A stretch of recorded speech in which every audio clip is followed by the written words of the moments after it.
1991 সালের 13ই নভেম্বর বনমালীপুর বিধানসভা কেন্দ্রের লালবাহাদুর চৌমুহনীতে উপনির্বাচনে প্রচার চলাকালীন বিজেপি দলের প্রার্থী শ্যামহরি শর্মা ঘাতক বাহিনীর হাতে নিহত হন। আজ তার 24তম প্রয়াণ বার্ষিকী। আজ সকালে লালবাহাদুর চৌমুহনীতে তাঁর প্রতিকৃতিতে পুষ্পার্ঘ্য দিয়ে শ্রদ্ধা জানান বিজেপি রাজ্য সভাপতি রাজীব ভট্টাচার্য। তিনি বলেন, কংগ্রেস সিপিএম এর ঘৃণ্য রাজনৈতিক ষড়যন্ত্রের শিকার শ্যামহরি শর্মা। আজ দীর্ঘ এত বছর পরও তার মৃত্যু রহস্যই থেকে গেল। আজ পর্যন্ত গ্রেপ্তার হল না একজন খুনিও।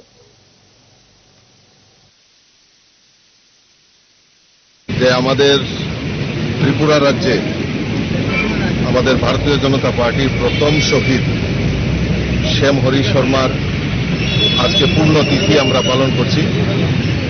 1991 সনে এই 13ই নভেম্বর 6 আগরতলা বিধানসভার একটি উপনির্বাচনে আমাদের এই নেতা, প্রিয় নেতা, উনি প্রতিদ্বন্দ্বিতা করছিলেন এবং সেই সময় অতর্কিতে ওনাকে দুষ্কৃতীদের দ্বারা হামলা করে ঠিক এই স্থানেই লালবাহাদুর চৌমুহনী এলাকায় ওনাকে নৃশংসভাবে হত্যা করা হয় এবং সেই সময় ওনার সঙ্গী ছিলেন আমাদের নেতা স্বর্গীয় ব্রজেশ চক্রবর্তী, আমাদের স্বর্গীয় নেতা রাখাল চক্রবর্তী।